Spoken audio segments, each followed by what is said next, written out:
Good morning, ladies and gentlemen. The Redevelopment Agency meeting of October 3, 2007 is called to order. This meeting has been properly noticed and posted in compliance with the open meeting law. These proceedings are being presented live on KCLV Cable Channel 2 and are closed captioned for our hearing impaired viewers. The Redevelopment Agency meeting, as well as all other KCLV programming, can be viewed on the city's website at www.kclv.tv.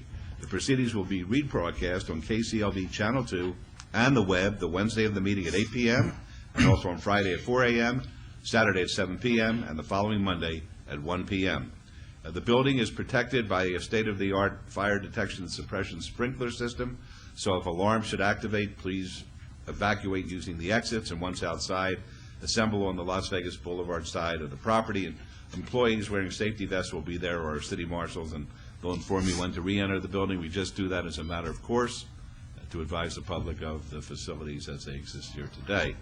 All right, we're going to call our first item in redevelopment, which will be item number 3, approval of the final minutes by reference of the regular redevelopment agency meetings of August 15, 2007 and September 5th, 2007. May I have a motion, please? Yes, Your Honor. No additions or deletions of the minutes. I make a motion for their approval, please. All right, let's vote, please. Opposed? Motion carries. Thank you. Item number 4 is RA 18-2007. Discussion and possible action regarding a resolution finding the project proposed by the Commercial Visual Improvement Program CVIP agreement between the City of Las Vegas Redevelopment Agency and Aristotle Holdings LP, the owner, and OG Iliadis LLC and OG Iliadis AD LLC, doing business as Olympic Garden, the tenant, located at 1531 Las Vegas Boulevard South, to be in compliance with and furtherance of the goals and objectives of RDA.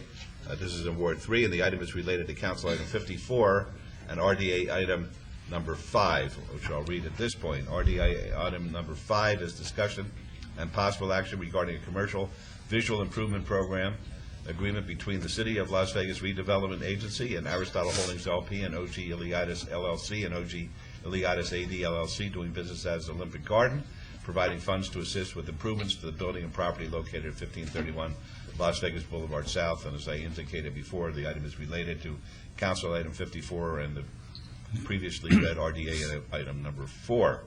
So, Mr. Adams, we're ready for you. Okay, good morning. Scott Adams, Operations Officer of the Redevelopment Agency. What you have here is the requisite 3 items for a visual... I'm going to interrupt you. I'm sorry. I apologize for this. Councilman Barlow is obviously not here today. He got married, I guess, about a week ago. He's honeymooning, which is, I think, a legitimate excuse to miss a council meeting. I'm not sure, but he is excused, and the record should reflect that.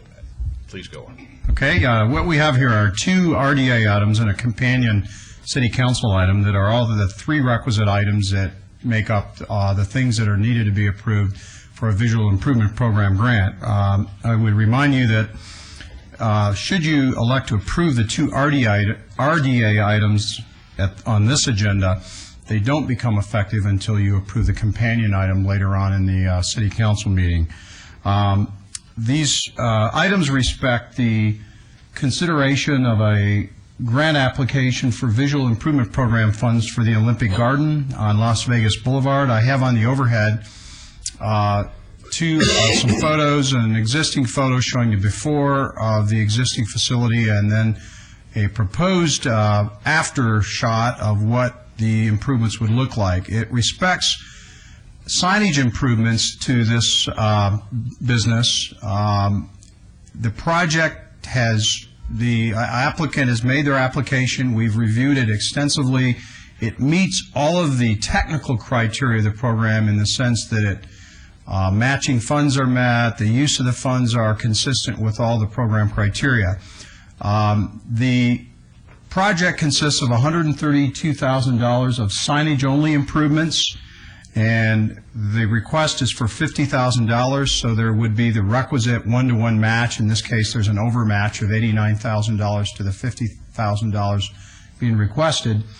There are 2 areas or criteria that are generally considered as part of a Visual Improvement Program request, which are, I guess, are very subjective, and it's your determination as to whether the program or this particular project meets these two program criteria. The first of those is the extent of visual improvements. I generally bring before you projects that make substantial visual improvement, and I show you before and afters where there's considerably more work being done on a business, such as painting and landscaping and parking lot improvements, those kinds of things. In this case, it's only signage improvements. So you have at issue whether, in your opinion, you believe this project meets the intent of the program of making substantial visual improvement. The other criteria that I think you need to consider in making and deliberating on this project is the extent to which it meets the statutory requirement of there being no other reasonable means of funding available to this applicant on this project. I believe the intent of the statute in this is does this project meet the but-for test? That but for these funds, would they otherwise make these improvements? Now, all of our applicants in our application sign an affidavit stating that they, in effect, would not do that would not make these improvements without the RDA funding, and that's, I believe, the intent of the legislation. With those two subjective areas of consideration, and being fairly borderline in consideration on this application, this goes before you without a staff recommendation. We really wanted you to see this project and make a decision about whether this is one that is consistent with those two criteria in the program. So I present this to you for your consideration. There are representatives of the business here present that you may ask questions of, and with that, I present this project to you. All right, before I recognize the Mayor Pro Tem, I want to thank staff for their intestinal fortitude on this one. Mayor Pro Tem. Thank you, sir. Scott, this application comes to us from the scenic highway route, right? Yeah, there's a, I think that could be an issue that relates to no other reasonable means of funding. We've been getting some referrals from the Planning and Development Department under this program for applicants who come in to make signage improvements along Las Vegas Boulevard, in some cases along Fremont Street, where our requirements for signage are above and beyond that normally are required. In the case of Las Vegas Boulevard, there's a scenic byway signage requirement for neon signage that's considerably more stringent than normal. And so I believe what the applicant's doing there is seeking assistance from this program to make those additional, more extraordinary signage improvements. Okay, it's, I think it's 70% of the sign has to be neon? I'm not familiar with the technical aspects of the scenic byway program. I just know that it's substantially greater than what it normally It is. has to be 70% neon. I don't know if any of my staff here can answer that question or not. Okay. Can I speak up? I don't know exactly how this works. I'm Richard with Floresco Lighting and Sign. Yes, I think you might be able to help the Mayor Pro Tem with the answer to that question. Please come up to the mic and give us your name and tell us where you work, and we'd be happy to hear from you. My name is Richard Purvis. I'm with Floresco Lighting and Sign. We're doing the signs for OGs. The code reads 70% neon or animation. So that being said, the letters in the sign that say OGs, those are actually lamp filled letters, and they twinkle. So that meets the requirement of the animation. Does that make? No, how much the sign is going to be the reader board? Square footage wise, I don't know that off the top of my head, but these went in front of the appropriate people to get approved and to make sure that they meet the requirements, and they do. This is the appropriate body here. They don't, we haven't approved it yet.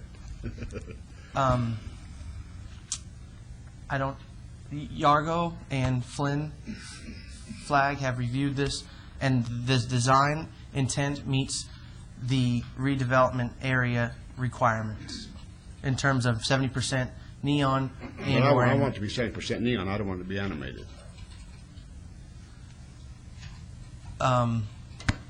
the way the code reads is that it's 70%, so, Neon or animated. I Correct. want it to be 70% neon. okay. We would have to reevaluate, we'd have to redesign the signs at that point. Your Honor, I'd like to hold this in advance for 2 weeks. All right. There's a motion to hold in advance for 2 weeks. Let's vote on that, please. Opposed? Motion carries. And I would suggest when you come back, I think you should talk to the Mayor Pro Tem about this, and also be in a position where you're able to advise him as to what the reader board sign, we can't talk about content because I understand that is not appropriate, but give us a little idea as to what we might expect up on the reader board sign. Okay? Thank you. Good, thank you. All right. So those are made to the next meeting. Your Honor? Yes. As part of the abeyance, if we could have Mr. Adams and/or the manager's office, I'd like a little more detail on the but-for criteria that seems to have Right. been raised here today, where in the past I hadn't heard much about the but-for. Thank you. All right, item number 6 is discussion and possible action on First Amendment to exclusive negotiating agreement between the Redevelopment Agency and City Mark Development LLC for the site located at Las Vegas Boulevard and Clark Avenue, totaling approximately .96 acres. This is in Ward 3. Mr. Adams. Okay, on October 18th of '06, you approved an E&A with City Mark to negotiate the terms of a DDA for a project on what we've always referred to as the Bulldog site, which is the site the RDA owns on the corner of Clark and Las Vegas Boulevard. Your staff has been negotiating in earnest with City Mark on this project. We've really been focusing our work with them on 2 primary issues. One is working with them to secure the interests of a grocery store to locate at that site, and secondly, and these were all things that were indicated in the RFP when we RFP'd this site, we're determining how we could incorporate a significant percentage of the units in this project as attainable units. In other words, within reach of persons who actually work downtown. Those negotiations have been very detailed. We have recently had some new interest on the part of a grocer that may want to move into this project. As a result of that and the fact that we've not completed our evaluation with respect to the incorporation of attainable units, we believe we need an additional approximately 5 months to complete our negotiations and finalize a development agreement. Therefore, we're recommending the extension of the E&A to February 20 of 2008 to complete those negotiations. Alex Beaton is here representing City Mark, who, if you have any questions regarding this project, could answer Okay, any I questions for the believe that record. I'm going to have to abstain from this one. My son Ross owns or has an interest in some property which is nearby, which could very well be affected by what we're doing here as a council. So I'll turn it over to the mayor. Thank you, Your Honor. Mr. Beaton, Mayor you- Pro Tem? Yes. Before you go on, the last couple of sentences, you said, I couldn't hear, I'm sorry. You were saying it passed the time limit of, Well, this E&A expires very shortly here. Let me just check on the date. I think it's imminent, and what we need is to extend the E&A for an additional 5-month period to get us through the negotiations and our deliberations with retailers. What we're doing is actually confecting a disposition and development agreement. before you get into the other. Right. In other words, you must, if you have an E&A that expires, it must be replaced or extended formally by the board. Is that Right, correct? right. In order to secure and maintain City Mark's rights to that site. We did this through a formal RFP process, and as such, there were other respondents, and what this allows is City Mark to continue to maintain exclusive negotiation rights to this site, subject to our completion of a DDA, which we'd bring back to you for approval. Now, we expect to bring that back to you by this extended deadline of February of '08. Thank you. I was trying to understand well the process, and that helped a lot. Thank you. At this location, on the RFP, one of the conditions was that they come in with a grocery store on the bottom floor. And during the negotiations with these different stores, we're having a hard time getting somebody to come in there. There are a couple other alternatives that we've looked at, but I really want to have City Mark come in here. They are a developer that comes in and they really do what they say they're going to do, and I think it's a tremendous project, and I think we need to give them the extended time. I'd like to have Alex explain where we're at and what we need to do here to get this project to fruition. Alex? Good morning, Mayor Pro Tem. Thank you. Alex Beaton, on behalf of City Mark, thank you very much for having me. Currently, City Mark and the Office of Business Development have been working for almost a year now to define this building and incorporate the two major components. One is the grocery store, and then two is the obtainable housing. I feel that on the attainable housing, we've defined that very well, and our main focus is marketing the project to a major grocery store tenant. Two challenges that we've been having is the size of the space is a non-traditional grocery size. I personally think it's the right size for an urban market, which is where most grocery stores are going. So I feel comfortable at the size of it. The biggest pushback we've been getting from the various grocery store operators is the current, what they call rooftop count here in downtown. And what we're working to do is try to explain to them that the growth of downtown will get the rooftops there eventually, and that we as residential developers in downtown need them just as much as they need us. So we're trying to create a hand-by-hand agreement with a grocery store tenant. And we feel that the current interest that we have with a major grocery store chain warrants the additional time. Thank you. Are there any questions? Hearing none, I would make a motion to follow staff's recommendation on this item, please. If you've heard the motion, please cast your vote. Please post. Motion carries. Thank you. Thank you. Good luck. Item number 7 is citizens' participation. Public comment during this portion of the agenda must be limited to matters within the jurisdiction of the Redevelopment Agency. No subject may be acted upon by the Redevelopment Agency unless that subject is on the agenda and is scheduled for action. If you wish to be heard, please step on up, give us your name, and be happy to hear from you. Doug DeMacy, lifetime resident of the city of Las Vegas.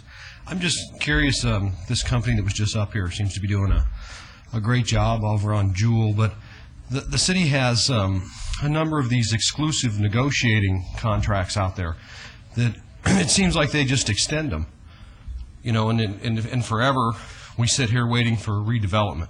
I'm just wondering that if at some point, excuse me, at some point, 30 days, 60 days before they expire, if we were letting these companies know that, excuse me, that the extensions maybe won't come so easy, that they could resolve the issues within the original time frames. It just seems like not necessarily this company, but we have other ones out there. Today, later on the agenda is Live Work, and we keep putting these dates out there that come and go and come and go and come and go. It seems like downtown suffers for it. Well, maybe what I had to say. Maybe we're setting dates that are unrealistic, because I can assure you we're very much on top of these exclusive negotiating agreements. That I give you my word on. Our business. It also, not to interrupt, but it also seems like from a thank you. It also seems from a businessman standpoint. We have the group here, the Business Operators Council, that when you give someone the exclusive right to negotiate, perhaps they should be negotiating with several companies at one time on any particular property to achieve the best results. It's almost like you lay yourself down when you go into these exclusive negotiating rights, saying, okay, we'll talk with you, and it'll take as long as it needs to, and we're not going to talk to anyone else. Well, what happens is with many of these companies that come and talk to us who are in exclusive negotiating agreements, they're expending a lot of money while those agreements are being discussed. Okay. And it really would be perhaps counterproductive to ask several groups to be expending the same amount of money at the same time. I think basically what we do is we have to put a little more pressure on them to come to some kind of an agreement with the city, and that's what we do. We meet every Monday, for instance, every Monday with the folks who are in exclusive negotiating agreements with the Union Park. And unless they're showing progress, Are those meetings open to the public? I don't even know that. I don't know whether they're open to the public.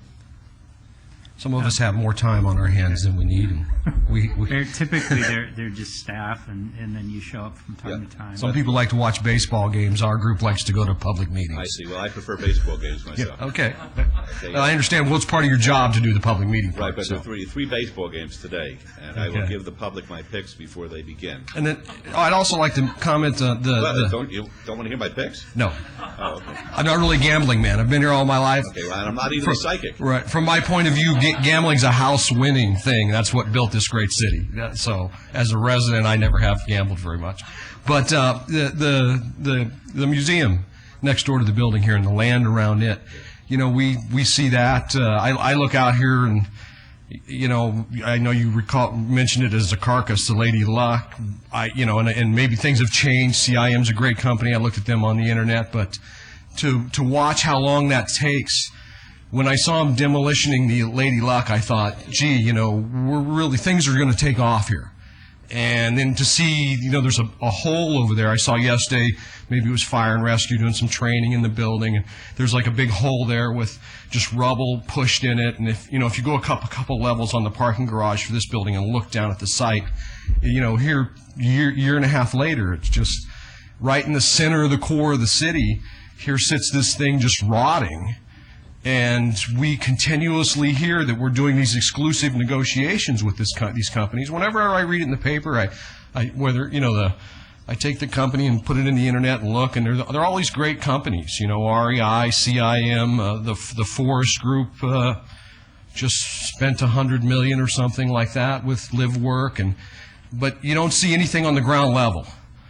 And it just Nobody's more frustrated than I am, okay? Okay, we just wanted to express our frustration that maybe there should be some changes to how we do these exclusive negotiating. So, I appreciate anyway, that. thank you. Thank you very much. Mr. Mayor? Yes. Are the meetings open or closed? I mean, we described the meeting, but is it open to the public or closed?